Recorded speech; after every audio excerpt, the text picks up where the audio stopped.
اور یہ مختلف قسمیں ہیں ہیپاٹائٹس کی، جس میں سے یہ عام طور پہ جو ہمیں ہوتا ہے وہ جانڈس، اس میں سب سے زیادہ وہی لوگ شکار ہوتے ہیں جو اپنے روزانہ کے معاملات کو بہتر سے بہتر نہیں رکھتے اور ایسی غذائیں استعمال کرتے ہیں، خصوصاً جب یہ مئی جون کا مہینہ ہوتا ہے یا سپٹمبر اکتوبر کا مہینہ ہوتا ہے جس میں گرمی کی شدت ہوتی ہے۔ ان چند مہینوں میں اور اس کے علاوہ سردی کے موسم میں بھی جہاں ہم پانی کا استعمال کم کریں، ہمارا جو ہے بائل پروڈکشن جو ہے وہ ڈسٹرب ہونے لگے، یورین آپ کا یلو آئے گا، تھکاوٹ کمزوری جب بہت زیادہ بڑھنے لگے، اس میں مین جو بنیادی علامات ہے جانڈس میں وہ یہی ہے کہ کمزوری دن بہ دن بڑھتی چلی جاتی ہے۔ تھوڑا سا محنت یا مشقت کا کام کرنے کے بعد یا تھوڑی سی واک کرنے کے بعد پیشنٹ ایسا محسوس کرتا ہے کہ جیسے میں نے پتہ نہیں کتنی میلوں کی مسافت طے کی ہے۔ اس کے علاوہ یورین آپ کا ڈیپ یلو آئے گا، آپ کی بھوک ختم ہو جائے گی، اس میں متلی اور الٹی کی کیفیت ہو جائے گی، کھانا سامنے آتے ہی منہ میں رکھنے کا اگر آپ ارادہ ہی کریں تو فوراً آپ کو الٹی اور متلی محسوس ہونے لگے گی۔ جہاں پر یہ علامات پیدا ہو جائیں تو آپ کو یہ بات سمجھ لینی چاہیے کہ آپ کو جانڈس ہے، یعنی کہ ہیپاٹائٹس اے ہے۔ اور جو وہ کنڈیشن ہوتی ہے جس میں آنکھیں پیلی ہونے لگ جاتی ہیں، چہرہ بھی زرد ہونے لگ جاتا ہے، تو کیا وہ بھی جو ہے وہ یرکان ہی ہوتا ہے یا وہ ہیپاٹائٹس بی یا سی کی طرف چلا جاتا ہے؟ دیکھیں بی اور سی کا میں تذکرہ آگے کروں گا، لیکن ابھی ہم جانڈس کی اور ہیپاٹائٹس اے ہی کی بات کر رہے ہیں۔ اس میں ایک مین علامت یہی ہوتی ہے کہ آپ کی آئیز جو ہیں ڈیپ یلو ہو جائیں گی، اور یہ یلو ہونے کا اثر اتنا ہوتا ہے کہ باڈی کا ہر پارٹ آپ کو، ہاتھ آپ دیکھیں، پیر دیکھیں تو ایسے مریض کے آپ کو یلو ہی نظر آئیں گے، بلکہ اس کا اثر اتنا جاتا ہے کہ آپ کے کپڑے تک پیلے ہو جاتے ہیں۔ جس بیڈ شیٹ پہ آپ استعمال کر رہے ہیں، لیٹے ہوئے ہیں، وہ بھی آپ کی یلو ہونے لگتی ہے، اور تھکاوٹ کمزوری، یعنی کہ آپ کا بلڈ جو جسم کے اندر تھا اب وہ سمجھ لیں کہ وہ پانی بن چکا ہے، اور اس میں جو ہے وہ بالکل اس میں کوئی فنکشن ایکٹیو نہیں ہے، اور اس میں مریض دن بہ دن کمزور ہوتا چلا جاتا ہے۔ اس میں اگر پرہیز نہ کیا جائے اور وقت پہ اگر علاج نہ کیا جائے تو یہ مہلک بھی ثابت ہوتا ہے۔ اچھا، یہ بھی بتائیے گا، جیسے آپ نے ابھی ہیپاٹائٹس اے کے بارے میں بتایا، بی اور سی کی کنڈیشنز کیا ہوتی ہیں؟ ون بائی ون اگر آپ ڈیٹیل دیکھیں بی اور سی کی جو سمٹمز ہوتے ہیں وہ عام طور پہ ایک جیسے ہی ہوتے ہیں، اور اس کا روٹ کاز اور اس وائرس کا اثر جو ہوتا ہے وہ بھی ایک جیسا ہی ہوتا ہے زیادہ تر، لیکن یہ دونوں سنگین ہیں۔ اس میں بی زیادہ ہے اور سی بھی اپنی جگہ مہلک بھی ثابت ہوتا ہے، اور یہ کئی سال تک، کئی مہینے تک آپ کے جسم میں پلتا رہتا ہے، مریض کو پتہ نہیں چلتا، یا تو بلڈ کے ذریعے ٹرانسفیوز ہوتا ہے، یا آلات جراحی اگر آپ کسی ہیئر ڈریسر وغیرہ کے یہاں جو انسٹرومنٹ استعمال ہوتے ہیں، یا ڈینٹل سرجن وغیرہ کے یہاں جو انسٹرومنٹ استعمال ہوتے ہیں، اس کے ذریعے بھی ہو سکتا ہے، اور ایسے شخص سے بھی متاثر انسان ہو سکتا ہے جو پہلے سے اگر ہیپاٹائٹس بی اور سی کا مریض ہے، اس سے کوئی ریلیشن شپ ہو تو اس سے بھی یہ آپ کو مرض لاحق ہو سکتا ہے۔ یہ ایک مہلک بیماری ہے اس صورت میں اگر وقت پہ ڈائگنوس نہ ہو اور وقت پہ اس کا علاج نہ کیا جائے تو یہ مہلک بھی ثابت ہوتی ہے۔ میں کیونکہ ایک ہومیوپیتھک فزیشین ہوں، بحیثیت ہومیوپیتھک فزیشین میں آپ سب کو آگاہ کرنا چاہوں گا کہ ہومیوپیتھک میں ہیپاٹائٹس اے، بی اور سی کا بہت اچھا علاج ہے۔ آگے اور ہم دیگر امراض کا تذکرہ کریں گے، اس کا بھی میں ہومیوپیتھک ٹریٹمنٹ آپ کو بتاؤں گا کہ اس میں ہومیوپیتھک کا چند ہفتوں میں، چند مہینوں میں بہت اچھا علاج موجود ہے، تو آپ کسی بھی صورت میں اس سے رجوع کر سکتے ہیں۔ یہ بتائیے کہ جو ہم ہیپاٹائٹس اے، بی اور سی کی بات کر رہے ہیں تو ان میں سب سے زیادہ سیویئر کون سا ہے جس سے جان کو خطرہ ہو سکتا ہے؟ جی دیکھیں، ہیپاٹائٹس اے کا تذکرہ تو ہم نے کیا، اور اس کے علاوہ جو بی اور سی کا تذکرہ ہو رہا ہے تو اس میں سب سے زیادہ خطرناک جو ہے وہ ایچ سی وی ہوتا ہے، ہیپاٹائٹس سی، اور بی بھی اپنی جگہ میں نے آپ سے عرض کیا کہ وہ بھی کم خطرناک نہیں ہے، لیکن یہ ہے کہ دونوں وائرس جو ہیں اگر باڈی میں ایکٹیو ہیں اور وہ پازیٹیو ڈائگنوس ہو رہے ہیں تو اس کا آپ ٹیسٹ کرنے کے بعد پہلے کٹ آف ریٹ دیکھیں کہ وہ کس پوزیشن میں ہے، مریض کو اس پرابلم کے ساتھ دیگر بیماریاں تو نہیں ہو گئی ہیں جیسے سیروسس آف لیور ہے جس کا میں آگے تذکرہ کروں گا، یعنی کہ جگر آپ کا اس حد تک متاثر تو نہیں ہو گیا ہے۔ اگر مریض کا ویٹ دن بہ دن کم ہوتا چلا جا رہا ہے، کمزوری بڑھتی چلی جا رہی ہے، بھوک آپ کی ختم ہو گئی ہے، تو اس کا مطلب یہ ہے کہ آپ کے جسم کے اندر ہیپاٹائٹس بی اور سی نے بہت زیادہ ایفیکٹ کیا ہے، زیادہ اثر انداز ہوا ہے، کہ آپ جو ہیں اس مرض میں لاحق ہو گئے ہیں، مریض ہو گئے ہیں، مبتلا ہو گئے ہیں، آپ کو فوری طور پہ پرہیز اور علاج کی ضرورت ہے۔ بعض دفعہ یہ ہوتا ہے کہ ہیپاٹائٹس بی اور سی کے سمٹمز نمایاں نہیں ہوتے لیکن جسم میں موجود ہوتا ہے۔ جو پرفیکٹ معالج ہیں، تجربے کار ہیں، مستند ہیں، وہ اس بات کو بھانپ لیتے ہیں کہ آپ کے اندر کوئی ایسی پرابلم چل رہی ہے، اور جب وہ ٹیسٹ کرواتے ہیں تو اس میں یہ ڈائگنوز ہو جاتا ہے کہ آپ میں یہ پرابلم جو ہے ہیپاٹائٹس بی کی ہے یا سی کی ہے۔ تو اس طریقے سے ہم تشخیص کر سکتے ہیں۔ اچھا، جو پیتھولوجیکل ٹیسٹ ہیں وہ کون کون سے ہیں ہیپاٹائٹس بی اور دیکھیں، ہیپاٹائٹس جو سی کا ٹیسٹ ہے وہ ایچ سی وی کے نام سے ہے، اور ہیپاٹائٹس بی کا اسی طرح آسٹریلین اینٹیجن ٹیسٹ ہوتا ہے، وہ کروایا جا سکتا ہے۔ اور ہیپاٹائٹس اے کے لیے آپ اس کو ڈائگنوز کرنے کے لیے پہلے ایل ایف ٹی ٹیسٹ ہوتا ہے، ایل ایف ٹی آپ کروا لیں۔ اس میں بہت سارے پیرامیٹر آپ کے بگڑ چکے ہوتے ہیں، بلیروبین بہت زیادہ ہو چکا ہوتا ہے، ٹوٹل بلیروبین، ڈائریکٹ بلیروبین یہ بڑا ہوا ہوتا ہے، ایس جی پی ٹی پہ بڑا اثر ہوتا ہے، یہ سب چیزیں پیرامیٹر جو ہیں بڑھ جاتے ہیں۔ جتنی زیادہ اس کی صورتحال سنگین ہوتی ہے، معالج کو چاہیے کہ اسی حساب سے اس کو ٹریٹمنٹ دے، اسی حساب سے پرہیز بتائے تاکہ اس کو صحیح طریقے سے ڈائگنوز کیا جائے۔ اب ان ٹیسٹوں کے علاوہ ہمیں الٹرا ساؤنڈ بھی کرانا چاہیے۔ الٹرا ساؤنڈ میں آپ کو یہ پتہ چلے گا کہ ہیپاٹائٹس ہے، ساتھ میں کیا ہیپاٹومیگولی تو نہیں ہے، آپ کا جگر بہت زیادہ بڑھ تو نہیں گیا۔ ہیپاٹومیگولی سے مراد یہ ہے کہ جگر کا بڑھ جانا۔ ہیپاٹائٹس سے مراد انفلامیشن آف لیور، اس میں انفلامیشن آ گئی ہے، ٹھیک ہے، ایک طرح کی سوائلنگ ہے۔ دوسرا یہ کہ اس میں اسپلین بھی بعض دفعہ متاثر ہوتی ہے، اسپلین بھی اسپلینومیگولی کی طرف چلا جاتا ہے۔ اگر اسپلین متاثر ہوگی تو آپ کے آئرن ڈیفیشنسی یا آئرن بہت زیادہ بڑھ سکتا ہے، اور اس کے علاوہ آپ کے پلیٹلیٹس کاؤنٹ بھی متاثر ہو سکتے ہیں۔ سی بی سی کا ٹیسٹ اس میں کرایا جاتا ہے، اس کے ذریعے آپ کو پتہ چلے گا۔ آپ کے ڈبلیو بی سی پتہ چلیں گے کہ ڈبلیو بی سی بہت زیادہ بڑھ تو نہیں گیا، اگر بڑھ گیا ہے تو اس کا مطلب یہ ہے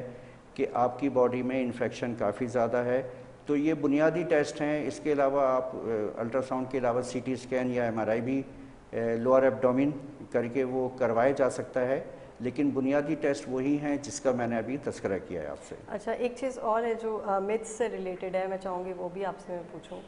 کہ لوگ جب ہیپاٹائٹس یا اے کے شکار ہوتے ہیں یا جوائنٹس کے شکار ہوتے ہیں تو وہ اکثر دم درود کے لیے جاتے ہیں اور لہسن وغیرہ پہنتے ہیں، تو یہ کتنا کارآمد ہے یا صرف ٹوٹکا ہے؟ دیکھیں، یہ ہم جس طرح آپ دیکھ رہی ہیں اس طرح میں بھی اپنے بچپن سے یہ سب چیزیں دیکھتا ہوا آ رہا ہوں۔ اگر اس میں واقعی میں اللہ کا کلام ہے تو اس سے بہتری آنی چاہیے، اور بہتری آتی ہے، اللہ کے کلام سے بڑھ کے تو کوئی چیز نہیں ہے۔ لیکن مادی طور پہ جو پروردگار نے ایک سسٹم رکھا ہے دوا کے ذریعے، آپ کو وہ ضرور کرنا چاہیے، معالج سے ضرور رابطہ کرنا چاہیے۔ ہم یہ نہیں کہتے کہ آپ کسی سے دم نہ کروائیں، 3 روزہ ہو یا 7 روزہ ہو، وہ اپنے عقیدے کے مطابق کروایا جا سکتا ہے، لیکن ساتھ میں دوا سے اصل علاج جو ہے، جو ایک پروردگار نے سسٹم بنایا ہے، وہ اصل علاج جو ہے وہ پرہیز اور دوا کے ذریعے ہے، اور اس کو کرنے میں کوئی حرج نہیں ہے۔ جو لوگ اس پہ عقیدہ رکھتے ہیں ان کو یقیناً فائدہ ہی ہوتا ہوگا، لیکن وہ 3 روزہ یا 7 روزہ ہوتا ہے۔ میں عرض کرتا چلوں کہ ہیپاٹائٹس اگر جانڈس وغیرہ ہو گیا ہے تو وہ 3 دن میں صحیح نہیں ہوتا، نہ 7 دن میں صحیح ہوتا ہے۔ اس کا پرہیز بھی دیر پر رہتا ہے، اور اس کو جب ایک شخص متاثر ہو جاتا ہے اس میں تو اس کو ایک وقت درکار ہوتا ہے مکمل صحت یاب ہونے کے لیے۔ لیکن میرے ناظرین، یہ بات بھی ہمارے ویورز ذہن نشین کریں کہ جب آپ کا ہیپاٹائٹس صحیح ہو جائے گا، آپ کا جانڈس ٹھیک ہو گیا، آپ کے لیور فنکشن ٹیسٹ بالکل درست ہو گیا ہے، تو آپ کو اس کے بعد بھی پرہیزی کھانے پہ عمل درآمد کرنا پڑے گا۔ ایسا نہیں ہے کہ آپ صحیح ہو گئے، آپ کے پیرامیٹر صحیح ہیں تو آپ ہر چیز کا استعمال کرنا شروع کر دیں، یہ آپ کے مرض کو خراب کرے گا۔ اور دوسری بات یہ کہ یہ جو جب ایک دفعہ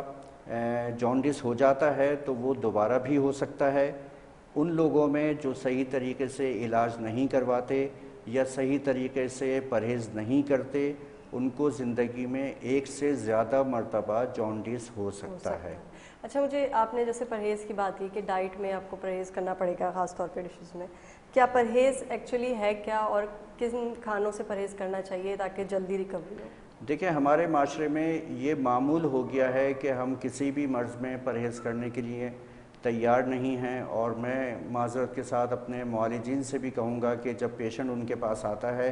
اور جب مریض پوچھتا ہے کہ ڈاکٹر صاحب کس چیز کا پرہیز کریں ہم, یا کوئی ایسی چیز جو ہمیں پرہیز ہو تو آپ بتا دیں, تو اکثر معالجین سے یہی سننے میں آیا ہے کہ وہ کہتے ہیں نہیں جی کوئی ایسا پرہیز نہیں ہے, آپ ہر چیز کھا سکتے ہیں. میں اس بات کے بالکل برخلاف ہوں, اور میں اپنے پیشنٹ کو, اب مثال کے طور پر اگر کسی پیشنٹ کو بہت زیادہ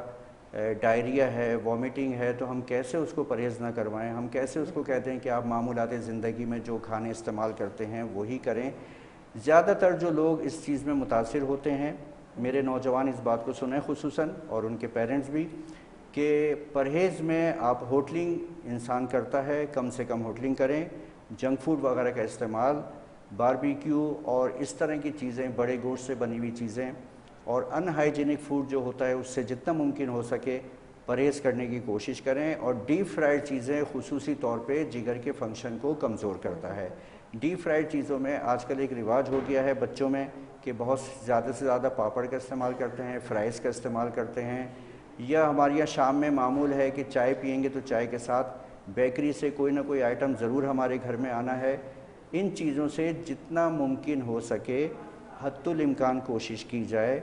کہ پرہیز رکھنا چاہیے. یہ سب چیزیں 3-4 ہفتے میں, ہوٹلنگ ہے 2-2.5-3 مہینے میں, کبھی آپ کر لیں تو وہ ایک الگ چیز ہے, ورنہ معمولات زندگی میں اس کو شامل نہ کریں. اپنے لائف اسٹائل پہ جب تک انسان توجہ نہیں دے گا کبھی بھی بنیادی طور پہ اس کے امراض اچھے نہیں ہوتے.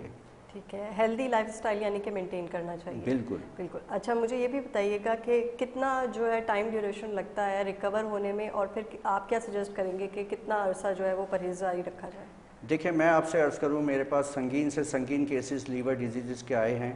اور میں نے بہت کم عرصے میں الحمدللہ اس کو کور کیا ہے. مثال کے طور پر بلیروبن کی اگر جو بنیادی اس کی رینج ہے, ریفرنس رینج اس کی 0.5 سے لے کر 1.5 تک ہوتی ہے. میرے پاس اگر 15-16 بلیروبن کے بھی پیشنٹ آئے ہیں, چاہے وہ بچے ہوں یا بڑے ہوں,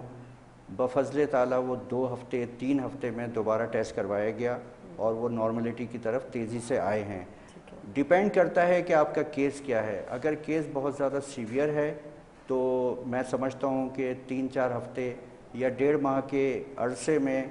پرہیز کے ساتھ علاج کروایا جائے تو وہ مریض بہتر ہو سکتا ہے. اور اگر وہ اتنا سیویئرٹی کی طرف نہیں گیا ہے تو اس سے پہلے مریض کو اچھا کیا جا سکتا ہے. ٹھیک ہے. اچھا ایک اور چیز ہم دیکھتے ہیں نیو بورن بیبیز میں جو ہے وہ پیدائشی طور پہ جو ہے وہ جوائنٹس ہوتا ہے, اس کی کیا وجوہات ہیں, اور تمام بیبیز میں ہوتا ہے یہ؟ ایک تو بہت زیادہ دوائیوں کا اگر استعمال ہو ڈیورنگ پریگننسی, اور وہ خواتین جو بہت زیادہ چٹپٹی چیزیں پریگننسی کے دوران استعمال کرتی رہی ہیں, اور یہ بیکری آئٹم اور ڈیپ فرائیڈ چیزیں زیادہ استعمال کرتی رہی ہیں, چٹپٹی چیزوں کا استعمال, ان کی اسپائسی چیزوں کا استعمال اس دوران اگر زیادہ رہا ہے تو ایسے بچے جو پیدا ہوتے ہیں ان میں پیدائشی طور پر جانڈس ہوتا ہے. 90% بچوں میں آج کل یہ آ رہا ہے, کیونکہ ظاہری بات ہے ہمارے کھانے کے معاملات وقت کے ساتھ ساتھ بڑھتے چلے جا رہے ہیں. اگر ہم اس بات کا پرہیز کر لیں تو عین ممکن ہے کہ ہم اس چیز کا شکار نہ ہو سکیں, یعنی کہ ان بچوں کو پیدائشی طور پہ جانڈس نہ ہو. اس کی کچھ احتیاط ہوتی ہے, تقریباً 7-8 دن 9 دن 10 دن رہتا ہے. اس میں جو ہے